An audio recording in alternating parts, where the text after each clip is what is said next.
Hello, Gemini. My name is Jen, and I am doing a monthly Zodiac Spirit Guide sketch, which basically is a guide that is going to come through for you if you have Gemini in Sun, Moon, and or Rising in your natal chart.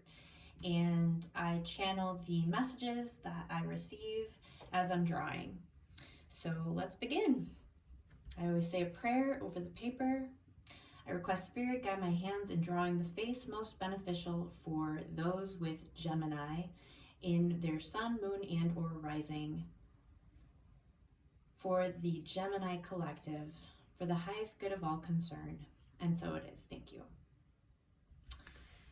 Now I am intuitively drawn to specific colors, and I begin to layer the chalk pastels on the paper, and as I do so, I channel what I'm receiving and as I'm drawing.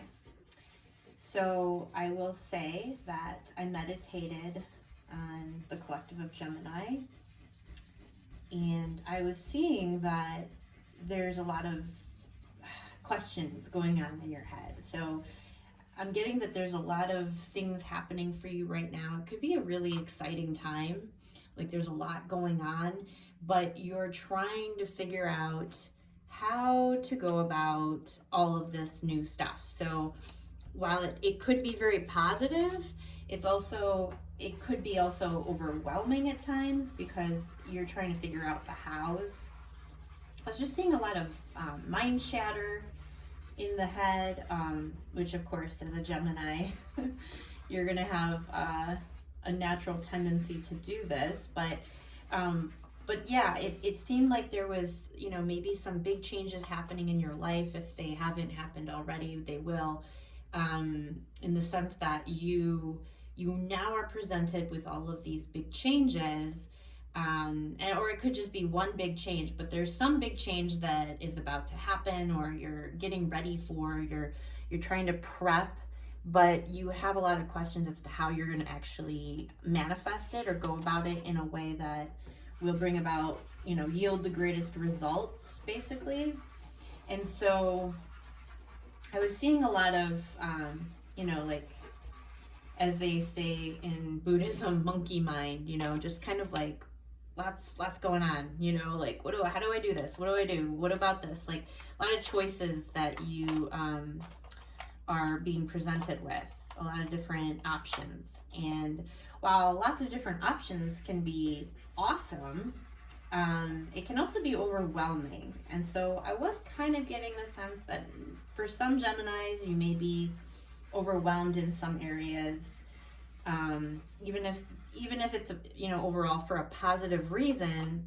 I'm seeing that there could be potential overwhelm from some of this mind chatter that is coming in, but that it's really not so much about the how, which of course as humans we get very caught up in how are we going to make this happen, because we're very action oriented. We want to know what we can do in a practical way to actually get something moving or something to happen.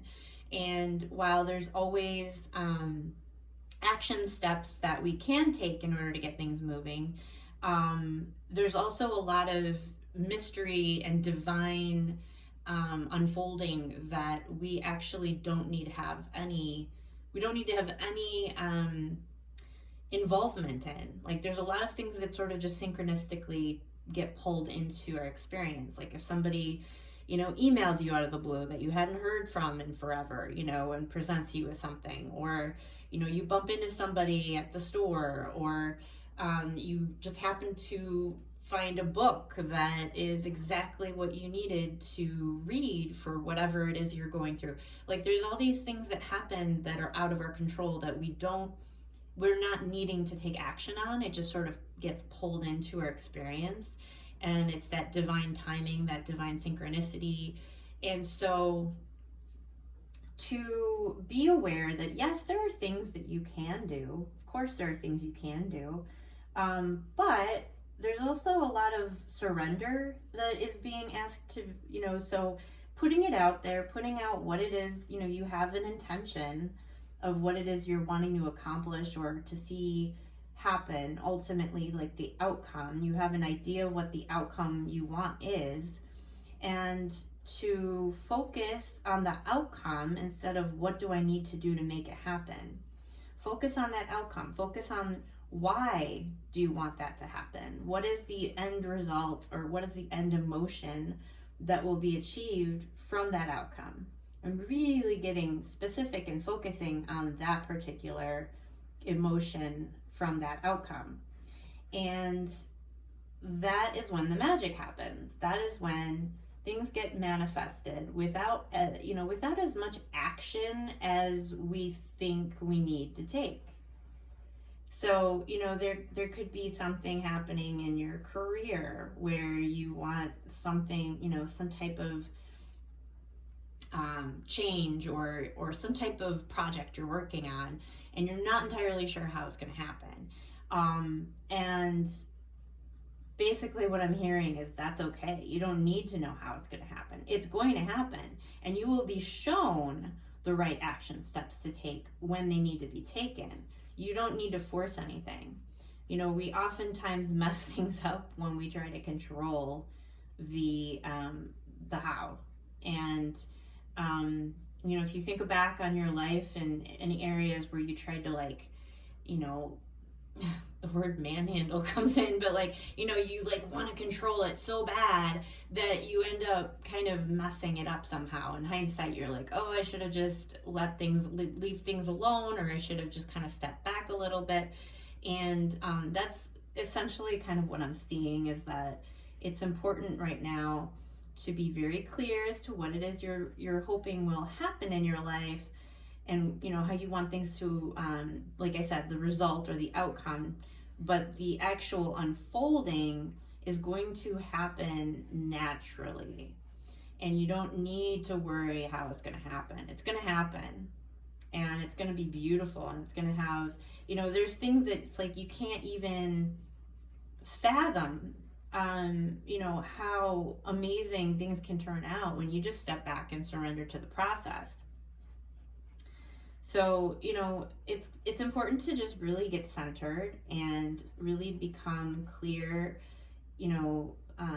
grounded and clear in what it is that you're wanting to experience, because that is really that's where the magic's at.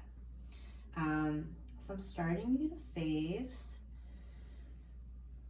Feels very, the energy feels very, very feminine. Very peaceful and gentle.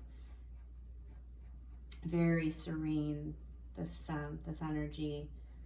I'm hearing just to get into that stillness, get into that still point of your psyche, where, when you're in a deep meditative state, if you do meditate, where you really get into that still point where it's like looking across a lake in the morning hours, where it's a beautiful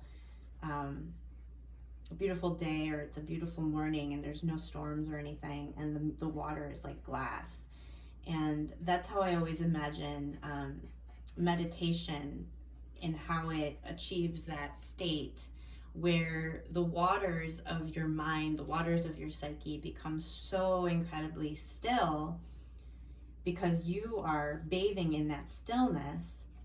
And in doing so, everything becomes crystal clear. You're able to see the trees mirrored so beautifully, and at times, depending on the way the sun is hitting, it almost looks as if it's an exact mirror image, as above, so below. And so everything becomes crystal clear when you become still, and you're able to really get, like I said, clear action steps, because of course there's going to be things you can take action on, but they will be shown to you.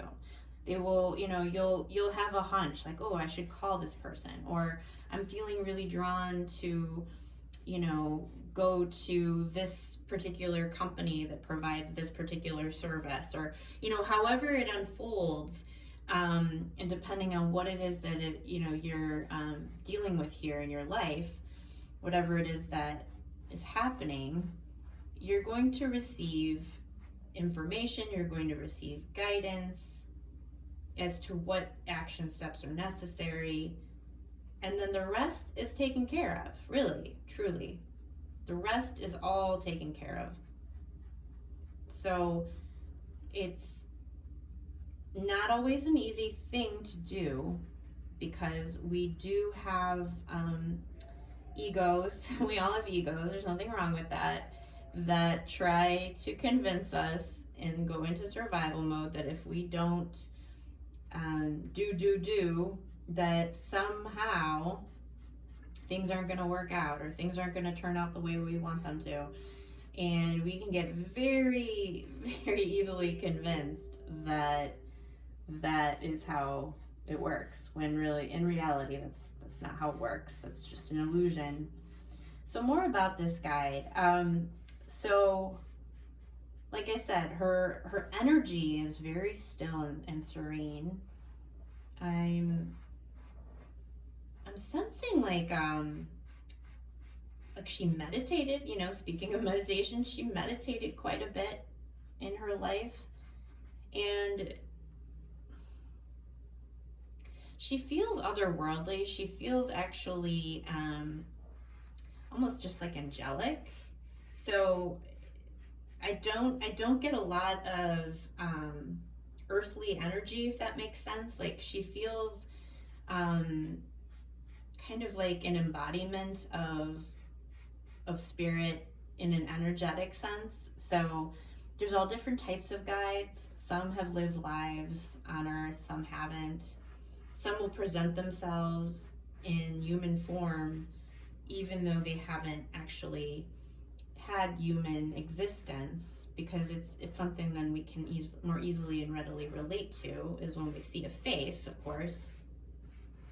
And so what I'm getting is that she's actually the embodiment of the energy of stillness, the energy of being really closely entwined with our deepest sense of self, our highest self. When we have that connection, when we go into meditation and we really get super connected to our truest self, our, you know, that which we are, you know, which is essentially love. We are all love. We just get illusions and stories that cloud our vision and sometimes make us do or say silly things, right? We're all human. Nothing wrong with that. That's why we're here. We're here to learn. But she's coming in to really kind of be a central, like a face to peer into, to open up that space, to more readily open up that space of connection within self, within, you know, connecting you with you. So when you think about it, that's really all there is in our lives, right? I mean, yes, we're connecting with so many different people and we have relationships with so many different people, but ultimately they're just mirroring something within ourselves. So, you know, we wouldn't understand ourselves if we didn't have relationships. Like, we have relationships to help us understand what's going on within, because if we weren't triggered, or if we weren't given the opportunity to love, you know, all of these things, or even just when somebody sees something within us that we're not, that we may not be seeing, you know, and they with love point it out because, you know, they love us. It's all getting to know ourselves, right? Because people come and go in our lives. People pass away. People break up with us. All different reasons for people leaving our life. People come into our life and out all the time. But ultimately, we always, you know, have ourself. And so if we can cultivate a very strong relationship with ourself, that's where the magic's at. So, you know, instead of looking for that outside validation, really going within and realizing that we hold so much guidance and wisdom within ourselves and so much magic within ourselves to make things happen. And when we get clear through meditation, or, there's different ways of meditating. You can meditate by exercising, there's moving meditations, there's dance, there's, I feel that art is very meditative, even watching someone, like watching Bob Ross paint, is meditative. But when you get still, or if you're moving, exercise is meditative as well. But it's a practice of focus and concentration, and really getting in touch with ourself. Really is whatever that is, however you make that happen, whether it's through art or exercise or going outside for a walk in nature. How do you get more in touch with yourself? And that is where you will really get clear about your life. So I'm going to be adding some more details to this beautiful spirit guide for you, Gemini, but please don't hesitate to contact me if you're interested in personal private reading, or if you're interested in a print. I will have these up for sale as prints. All my information is obviously found below. Please like, subscribe, comment, share, all those beautiful things that keep me going. And I will have this drawing at the very end of the video. When she's completed, it will be a still image of her. So thank you so much, Gemini. I hope you have an amazing March. Thank you so much.